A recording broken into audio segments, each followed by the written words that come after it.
দেখো, এইটা একটা ড্রিম কাম ট্রু বলতে পারো। ছোটবেলা থেকে যখন স্টার্ট করি খেলতে তখন ভেবেছিলাম, ড্রিম ছিল ইন্ডিয়ার হয়ে খেলার। তারপরে যখন আহ, আহ, এই ড্রিমটা পুরো পুরো হয়েছে তখন আরো ড্রিমটা বেড়ে গেছে। তো সেই ড্রিমটা ছিল ওয়ার্ল্ড কাপ কোনো ফরম্যাটে খেলা। তো সেইটাই এখন সুযোগ পেয়েছি, অনেক খুশি। বাড়িতে সবাই খুশি আছে। তো আশা করি ভালো প্রিপারেশন করতে পারি ওয়ার্ল্ড কাপের আগে। আর যতটা বেস্ট আমার এবিলিটি আছে ভগবান দিয়েছে, আর নিজে থেকে যতটা কারেক্ট হার্ড ওয়ার্ক করতে পারি, করে প্রিপেয়ার হতে পারি ওয়ার্ল্ড কাপের জন্য, আমার পক্ষে ওইটাই এখন মেইন চ্যালেঞ্জ। আর চেষ্টা করব যতটা ভালো করতে পারি দেশের জন্য, সেটাই মেইন চেষ্টা থাকবে। ইজি ছিল না, টাফ ছিল আমার পক্ষে। কেন, অনেক কিছু মেন্টালি অনেক কিছু চলছিল, কিভাবে নিজেকে তৈরি করতে হবে। কেন, আহ, অনেক প্রেশার ছিল আমার উপরে, সত্যি বলতে। প্লাস কিন্তু আমি একটা জিনিস জানতাম কি সুযোগ পাবো, আর ওই সুযোগটা অ্যাভেল করতে হবে এনি হাও, সেইটাই চেষ্টা করেছি। আর আমি একটা জিনিস বুঝি, যদি কারেক্ট হার্ড ওয়ার্ক করতে থাকো, ভগবান ঠিকই হেল্প করে। তো আমার মনে হয় সেদিক থেকে ভগবান হেল্প করেছে আমায়। যখনই আমি বোলিং করেছি তখনই উইকেট দিয়েছেন, তার পরের ম্যাচটা আমায় রানও দিয়েছেন। আর ফিল্ডিং এ আরো ভালো কন্ট্রিবিউট করেছি, দুটো রান আউট করলাম। তো ওভারঅল বলবো হার্ডওয়ার্কের জন্যই ভগবান দিয়েছে। আর মেইন লক্ষ্য এটাই থাকবে কি আরো বেশি হার্ডওয়ার্ক করে আহ, তৈরি হয়ে যেতে পারি বিশ্বকাপে।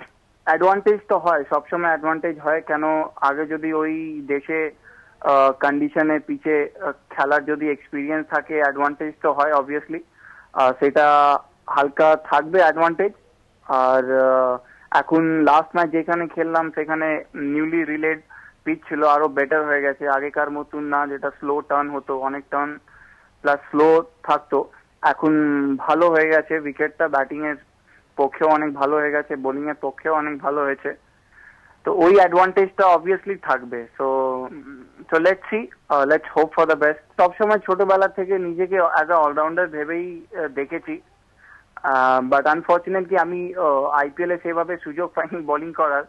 কিন্তু যখন থেকে চেন্নাই আমাদের প্রিপারেশন ক্যাম্প ছিল বিফোর গোয়িং টু শ্রীলঙ্কা, তখন ম্যানেজমেন্ট আর ক্যাপ্টেনের সঙ্গে আলোচনা করে আহ, বুঝতে পেরেছি কি লেগ স্পিনটা আরো ভালো করলে টিমের পক্ষে অপশন ভালো হয়ে যাবে। প্লাস আমার কথাও হয়েছে ধোনির সঙ্গে কি বোলিং এর ওপরে আরো আরো যদি চোখ দিই, আরো হার্ড ওয়ার্ক করি, আরো ভালো করতে পারি, তাহলে সবার সবার পক্ষে ভালো হবে। টিম ম্যানেজমেন্ট, টিম আমার পক্ষেও ভালো হবে। প্লাস আমি চেষ্টা করি সবসময় কি আমি যদি অফ স্পিনও করতে পারি, লেগ স্পিনও করতে পারি, যদি মাস্টার করতে পারি, তাহলে ম্যাচ সিচুয়েশনে আমি দুটোই করতে পারবো। যখন দুটো লেফট হ্যান্ডার ব্যাটসম্যান থাকে তখন আউটগোয়িং অফ স্পিন করলে বেটার হয়, আর যদি রাইট হ্যান্ডার থাকে লেগ স্পিন করলে বেটার হয়। তো অ্যাজ এ অলরাউন্ডার হয়ে আমি তৈরি হয়ে ওয়ার্ল্ড কাপে যেতে চাই। দেখো, আমার আমার অ্যাকচুয়ালি স্ট্রেংথ বলতে পারো সেলফ কনফিডেন্স আছে।